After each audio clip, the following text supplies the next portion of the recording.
தாய் வீடு மே 2024 ஊடக சுதந்திர நாள். எழுதியவர் சி. நற்குணலிங்கம். வாசிப்பவர் ஜேமா. ஊடக சுதந்திர சாசனம் டிக்ளரேஷன் ஆஃப் விண்ட்ஹூக் என்ற ஒன்றை பற்றி நீங்கள் கேள்விப்பட்டிருக்கின்றீர்களா?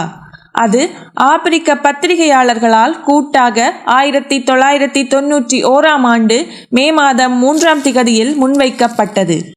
அதே ஆண்டில் யுனெஸ்கோ பொதுக்கூட்டத்தின் 26 அமர்வில் இது குறித்த தொனிப்பொருள் பரிந்துரைக்கப்பட்டிருந்தது.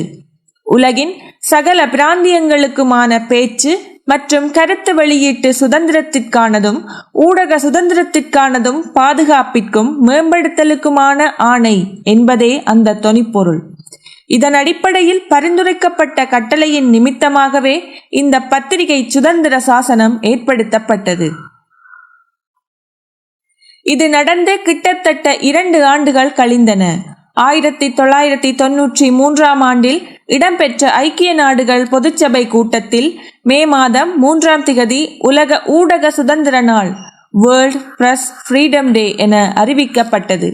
பத்திரிகை சுதந்திரத்தை பரப்பும் நோக்கில் மனித உரிமைகள் சாசன பகுதி 19 இடம்பெற்றுள்ள பேச்சுரிமைக்கான சுதந்திரத்தை அனைத்து நாடுகளின் அரசுகளுக்கும் நினைவூட்டுவதற்காகவே இந்த அறிவிப்பு நிகழ்ந்தது.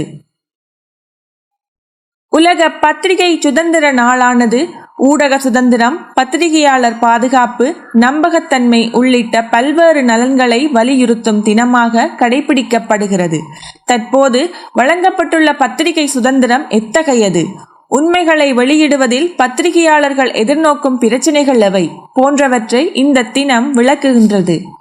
தங்கள் கடமைகளை செய்யும் போது உயிரிழக்கும் ஊடகவியலாளர்களை கௌரவிக்கவும், பொதுமக்களுக்கு தகவல்களை பரப்பும் பணியில் ஈடுபடும் ஊடகவியலாளர்களின் பாதுகாப்பு மற்றும் சுதந்திரம் குறித்த உரையாடல்களை நிகழ்த்தவும் இந்த தினம் பயன்படுகின்றது. பிற்காலத்தில் பல நாடுகளிலும் தனியார் நிறுவனங்கள் பத்திரிகைகளை பிரசுரித்து வாசகர்களை திருப்திப்படுத்தின. இதன் காரணமாக அரசாங்கங்கள் பத்திரிகை சுதந்திரம் அளிக்க வேண்டிய நிலைமை உருவாகியது. விஞ்ஞானம், தொழில்நுட்பம் முதலானவை வளர்ச்சி அடையாத அந்த காலத்தில் பத்திரிகையை அச்சுக்கோத்து வெளியிட இயலவில்லை. அச்சு இயந்திர கூடத்தில் பிரிண்டிங் பிரஸ் எழுத்துக்கள் செதுக்கிய மரத்துண்டுகள் மூலம் அச்சடித்து வெளியிட்டனர். இவ்வழிமுறையே சில நூற்றாண்டுகளுக்கு தொடர்ந்து இடம்பெற்றதாக அறிய முடிகிறது. ஐரோப்பாவை பொறுத்தவரை கிறிஸ்தவ மக்களின் புனித நகரங்களில் ஒன்றான ரோமபுரியை வதிவிடமாக கொண்ட எழுத்தாளர்கள், நிருபர்கள், கவிஞர்கள் போன்றவர்கள் தமது ஆக்கங்களை பத்திரிகையில்தான் பிரசுரித்து வந்தனர். தொடர்கதைகள், கேலி சித்திரங்கள் கூட கார்ட்டூன்ஸ் வெகு ரம்மியமான முறையில் வெளிவந்தன. வர்த்தகர்களின் நலன் கருதி விளம்பர பக்கமும் பிரத்யேகமாக வெளிவந்தது என்றும் சொல்கின்றனர். பத்திரிகையில் விலை அதிகமாக இருந்ததால் கணிசமானவர்களால் வாங்கி படிக்க முடியவில்லை. 1833 மிகவும் குறைந்த விலைக்கு பத்திரிகை பிரசுரமாகி வெளிவரத் தொடங்கியது. இதற்கு சன் என பெயர் சூட்டப்பட்டது. அதன் பின்னரே வாசகர்களின் எண்ணிக்கை பல மடங்கானது. ஐக்கிய ராச்சியத்தில் ஒருவரே பல பத்திரிகைகளை அநேகமான ஊர்களில் வெளியிட்டு வந்த பழக்கம் இருந்தது. அவற்றை சங்கிலி பத்திரிகைகள் என்பர். அதேவேளை ஒரு ஊரில் பிரசுரமாகும் பத்திரிகையை வேறு நகரங்களுக்கும் அதே செய்திகளோடு அச்சிடும் முறையும் அறிமுகப்படுத்தப்பட்டது.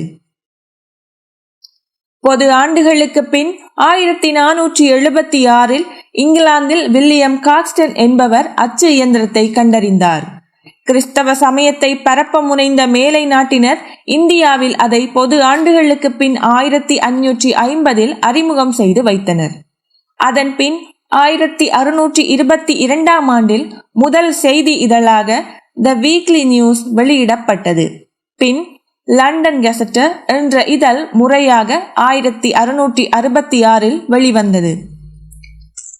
இவ்வாறு உலகம் முழுவதும் இதழியல் வளர்ச்சியடைய தொடங்கியது. உத்தியோகபூர்வ பதிவுகளின்படி இந்தியாவில் முதலில் கல்கத்தாவிலேயே பத்திரிகை அச்சிடும் முறை தொடக்கி வைக்கப்பட்டது. 1780 பெங்கால் கெசட்டர், 1789 இந்தியன் கெசட்டர் போன்ற இதழ்கள் வெளியிட பெற்றன. தமிழ்நாட்டில் 1831 முதல் தமிழ் இதழாக கிறிஸ்தவ சமயம் இதழ் வெளிவந்தது. பிறகு 1853 ஆண்டில் தினவர்த்தமானி என்னும் தமிழ் வார இதழ் வெளியானது. 1870க்கு பின்னர் சென்னை மாகாணத்தில் தமிழ் மற்றும் ஆங்கில மொழிகளில் பல்வேறு நாள், வார, மாத இதழ்கள் வெளிவரத் தொடங்கின. இலங்கையின் இதழியல் வரலாறு ஆங்கிலேயர் ஆட்சி காலத்தை தொடக்கமாய் கொண்டது. 1802 ஆண்டில் த கவர்மெண்ட் கெசட் என்ற ஆங்கில வார இதழ் வெளியிட்டது. அரச அறிவித்தல்கள், அரசு விளம்பரங்களை கொண்ட வர்த்தமானி பத்திரிகையாகவே இது அமைந்தது. உதயதாரகை, மார்னிங் ஸ்டார் ஈழத்தின் முதலாவது தமிழ் பத்திரிகையும் யாழ்ப்பாணத்தின் முதலாவது செய்தி பத்திரிகையும் ஆகும். இது அமெரிக்கா இலங்கை மிஷன் மூலம் வெளியிடப்பட்டது. இதன் முதலாவது இதழ் 1841 ஜனவரி 7 வெளிவந்தது. இப்பத்திரிகை மானிப்பாயைச் சேர்ந்த நேத்தன் ஸ்ட்ராங் என்ற அம்பலவாணர் சிற்றம்பலம் என்பவரால் வெளியிடப்பட்டது. இதன் முதல் ஆசிரியர்களாக இருந்தவர்கள் ஹென்றி மார்டின், சேத் பேஷன் ஆகிய 2 தமிழர் ஆவார். பத்திரிகையாளர் வழங்கும் செய்தி என்பதை ஆங்கிலத்தில் நியூஸ் என்கிறோம். 4 திசைகளில் இருந்தும் செய்தி கிடைக்கிறது. வடக்கு நார்த், கிழக்கு ஈஸ்ட், மேற்கு வெஸ்ட், தெற்கு சவுத் முதலான சொற்களின் முதல் எழுத்துக்கள் இணைந்ததுதான் நியூஸ் என்ற கருத்தும் பொருத்தமாகவே அமைகின்றது. இன்றைய பத்திரிகைகள் பல சோதனைகளை தாண்டித்தான் இப்போதைய சுதந்திர நிலையை எட்டியுள்ளன.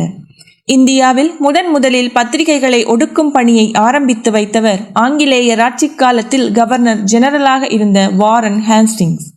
இவர் 1781 வங்காள் கெசட் என்ற பத்திரிகைக்கு தொல்லை கொடுத்து அதன் ஆசிரியரை கைது செய்து சிறையில் அடைத்தார்.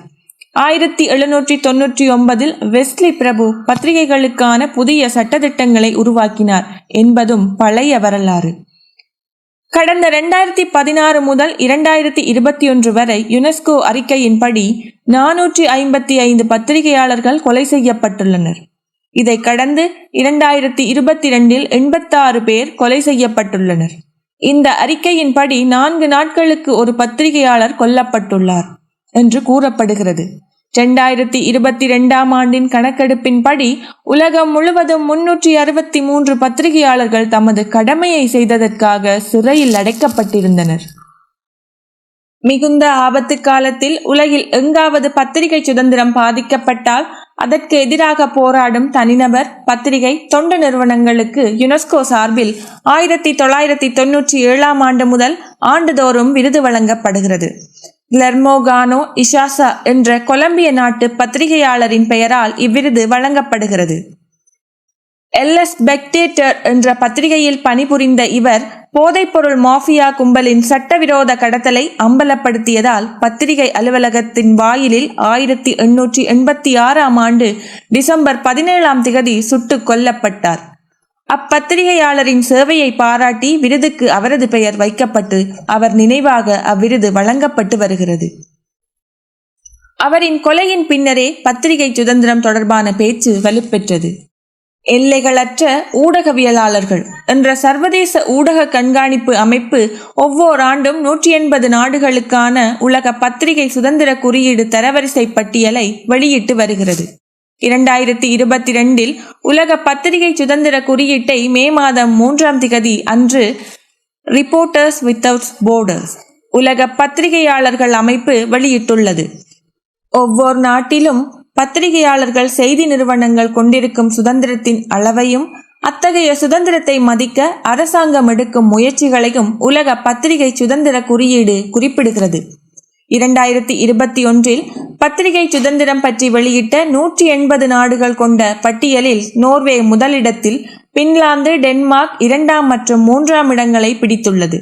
கிழக்கு ஆப்பிரிக்க நாடான எரித்திரியா பட்டியலில் கடைசி இடத்தில் இருந்தது. ஒரு நாட்டின் அபிவிருத்தி, முன்னேற்றம், சுபீட்சம் என்பவற்றிற்கு உறுதுணை புரிவது பத்திரிகையே என்று கூறினாலும் மிகையாகாது. எப்போதுமே பத்திரிகையாளர்கள்தான் பெரும்பாலான நாடுகளில் மக்களால் தேர்ந்தெடுக்கப்படாத மக்கள் பிரதிநிதிகளாக செயலாற்றி வருகின்றனர். நாடாளுமன்றம், நீதித்துறை, நிர்வாகம், பத்திரிகை துறைதான் மக்களாட்சியை தாங்கும் தூண்களாக உள்ளன. மக்களின் கல்வி அறிவு வளர்ச்சி பெற்றதன் அடையாளமாகவே பத்திரிகைகள் உருவாகின.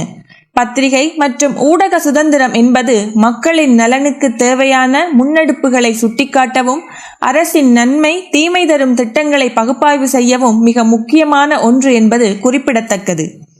உலக மக்களை இணைக்கின்ற மிகப்பெரிய பாலமாக பத்திரிகை விளங்குகிறது.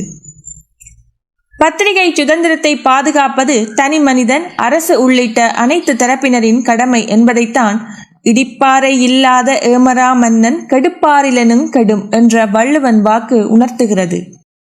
உலகில் நடக்கும் நிகழ்வுகளை அதன் உண்மை நிலையிலிருந்து தவறாமல் யாருக்கும் அஞ்சாமல் மக்களுக்கு வழங்குவதே பத்திரிகைகள்.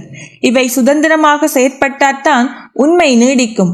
உலகில் எத்தனையோ பத்திரிகைகள் உள்ளன. அவற்றின் பெயர் மற்றும் மொழிகளில் மட்டுமே வேறுபாடு இருக்கிறதே தவிர செயற்பாட்டில் அல்ல.